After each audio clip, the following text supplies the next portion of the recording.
All right, guys. Anthony here with Austin Historical Weapons Guild. Again, our new home, new location at Vigilante Gastrohoden Games here in Austin. I always like to give them credit for letting us share and use this amazing space while we're in lockdown and don't have a home. Tonight, again, digging into Longsword, picking up where we've been working on bind, working on things like that. I want to talk a little bit about long point and then some of the techniques and options you can kind of run into and play off of from there. So first thing first is kind of defining long point, where it is, how to use it, what we're doing with it. Long point is kind of loosely described as this extension point from your cut.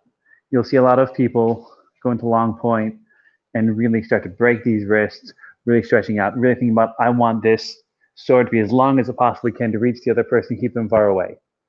And this kind of falls apart because long point is generally used as part of the bind. It's also described as being the midpoint of your cut. If you look at someone like Meyer says you have your guards, long points in the middle, and you come to a new position, like this is Vexel, working from there. The long points is midpoint. So you start guard, cut, halfway through your cut, you're in long point, finishing down, you're in Vexel, or you pull into some other position, and working from there. So it kind of defeats the purpose of throwing a cut if I'm throwing this, breaking my wrist and trying to tap the other guy, and then finishing this awkward position here.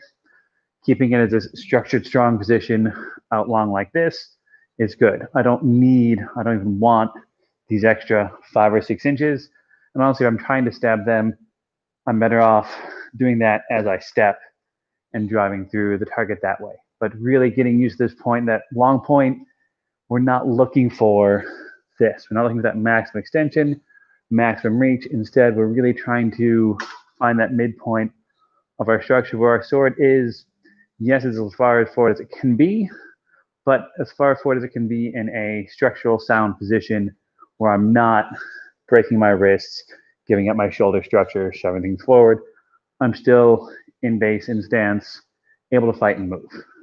So working with that understanding of long point gives you a whole lot to work from. You start to realize that any kind of bind work, of crossing work, by default, is usually done in long point or something similar to long point where the distinction is negligible.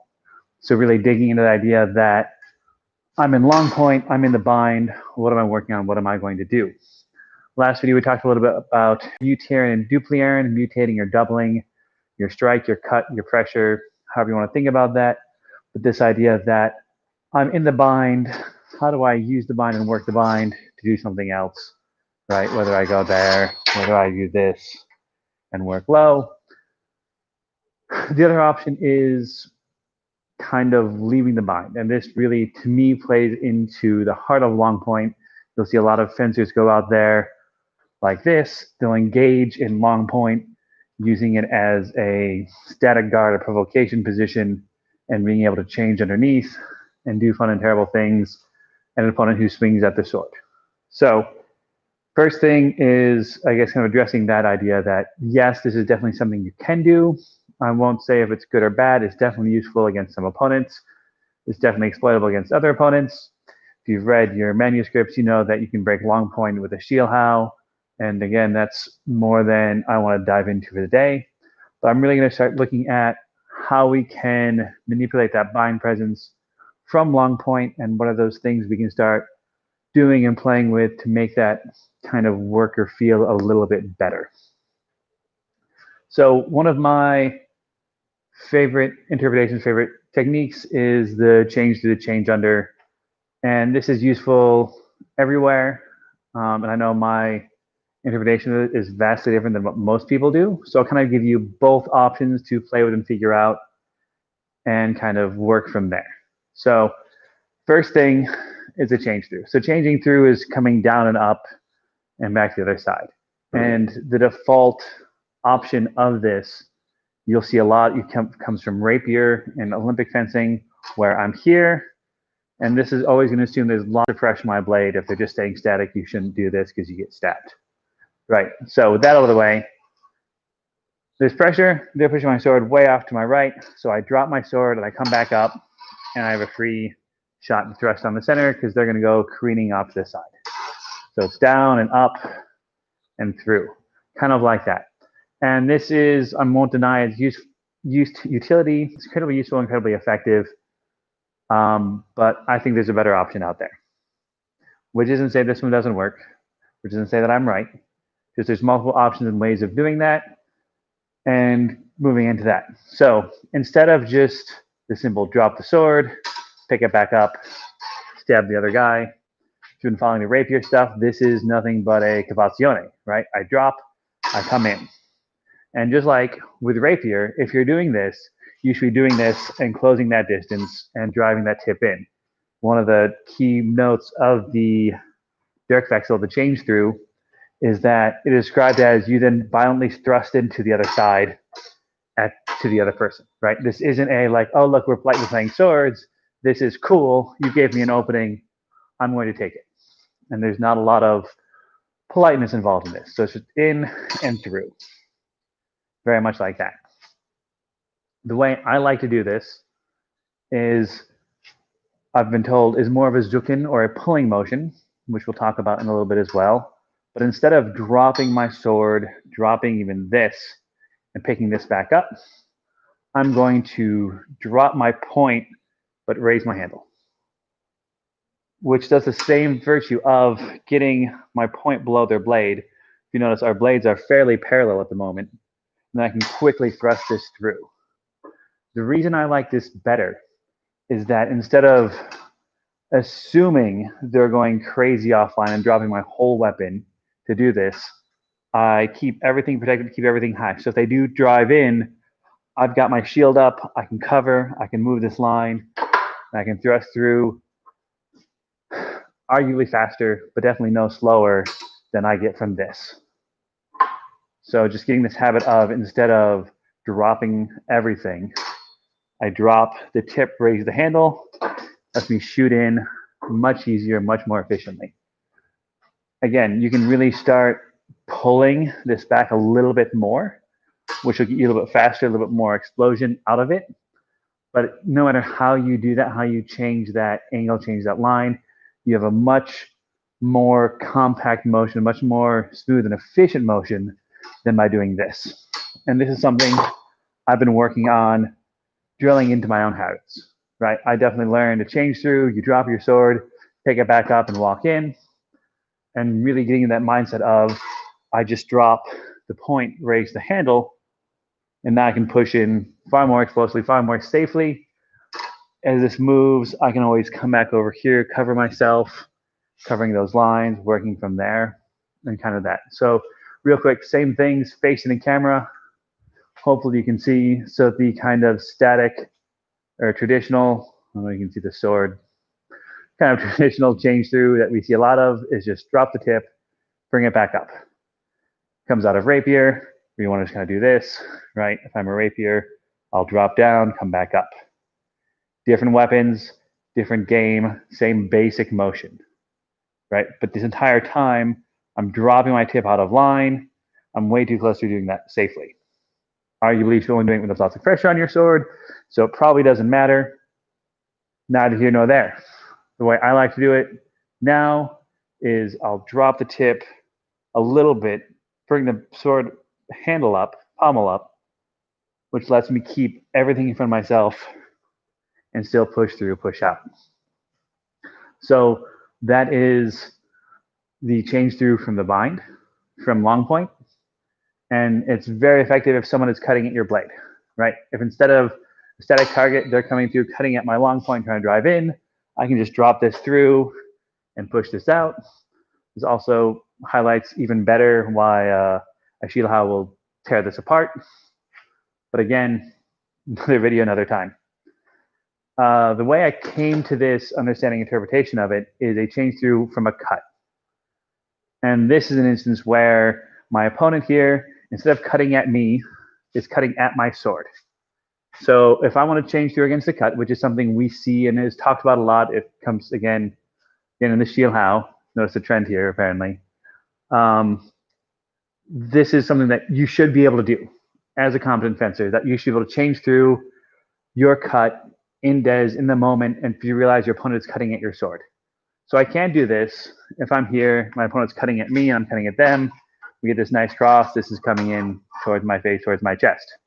However, if I'm over here and they're bringing this cut in, their cut's coming way off to my right side, or my left side, I guess, if I'm a lefty, is I'm gonna be able to change through against this. And my reaction time for that change through realistically should happen somewhere about here. I don't get to go like, oh, I'm gonna change through this cut. I'm gonna throw it short so I can come up and down and do all those things. To be able to do a change through effectively, it has to happen in the moment as things are happening to you. You have that split second reaction like, oh, they're cutting at my sword. I should get my sword out of the way. If you've made a real cut and you've thrown it here, you're up, you're ready to pull down, and you realize they're cutting at your sword, cutting away from you, you can probably do this and pull in and really, overextend your head a little bit, which might put it into the path of the sword. And then you're in an awful position to kind of make the reaping, raising, sorry, Italians, Boris 2 style thrust up. And maybe that works, maybe that's effective. I could never conceive or never consistently pull those off in an actual sparring match. I couldn't go here and then make that thrust kind of wheel around. What I found myself doing when I wanted to pull those actions out was I'd throw this up, I'd collapse the sword in, dropping the tip, leaving the hilt high, which has the benefit of covering my face, right? Always a good thing if I'm wrong. But also now this point is just ready to come back out and drive through. So as they're cut, sails to my right, sails past me. As I drop through, I can thrust this out very quickly, very easily, very efficiently, and I'm staying compacted and coiled and behind my weapon, as opposed to this, where if I do get this, I feel hyperexposed. I'm probably leaning a little bit more because I'm really trying to pull the weapon down and through away from this incoming cut. And then I'm not in a great position to make a thrust. So I really like this idea that I can throw this, drop this under. I do expose my back a bit more maybe to get this angle out. But I can very easily turn back out, close those lines, make those transitions much smoother, much more effective. Last thing, because I'm probably talking way too much tonight, is I want to highlight Zukin a little bit and kind of why it's different, why it's not, and why it probably doesn't matter. Because again, they're just giving us these guide points, these way stations, these ways of thinking about doing things, and it doesn't really mean they can't intermingle and intersect, right? So a Zukin is described, again, in the Danzig, Ringek traditions. You start with the bind, and one of them is you pull as much as half the blade, then you thrust in the other side. And whether that means you pull through against it and thrust through, or you kind of pull through against it and thrust across, I'm not sure it matters. And that's going to be definitely a situation of, oh, have they left the bind? If they have, great, I'm just going to take a thrust. If they haven't left the bind, now I'm going to work around their blade, still in that bind, and thrust to the left, even though I'm on the right side of their blade. So I'm thrusting that inner opening, even though I'm to the outside. I'm just coming across the body, thrusting that through.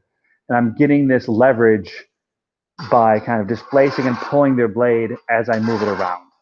So I'm really looking for a solid bind that I'm able to displace and move as I pull through into myself, that I can then either wrap around because I've displaced where that center is without their permission, or because they've disengaged, going to go around my weak, and you can then thrust in on this other weapon. So this Dirk Vexel here is similar to that idea, especially from the bind, where you do definitely pull the sword back some, but I'm not pulling into this deep flug. I'm not pulling this low position where that Zukin tends to pull you through, pulling this high so I can thrust through, thrust out, working from there. So that, the Dirk Vexel, the Zukin are all great options to start building into your Fulin work, your bind technique, right? If you have a pal like this, so I'm used to pulling here, thrusting through. Start experimenting with, all right, so I've got their weak, I can pull, I can really displace their sword as I thrust across. Or if I pull down to my weak and they push across, I can thrust back to the other side as well, and just kind of playing with those options, seeing what happens and what works with you. Obviously, Zukin especially much easier, much more effectively learned done with a live tail and not a wooden one here. But working with what you have, you can really start getting a feel for, okay, I've got this bind, I've pulled, I shot back through, right? Just really getting to feel how these motions can play out.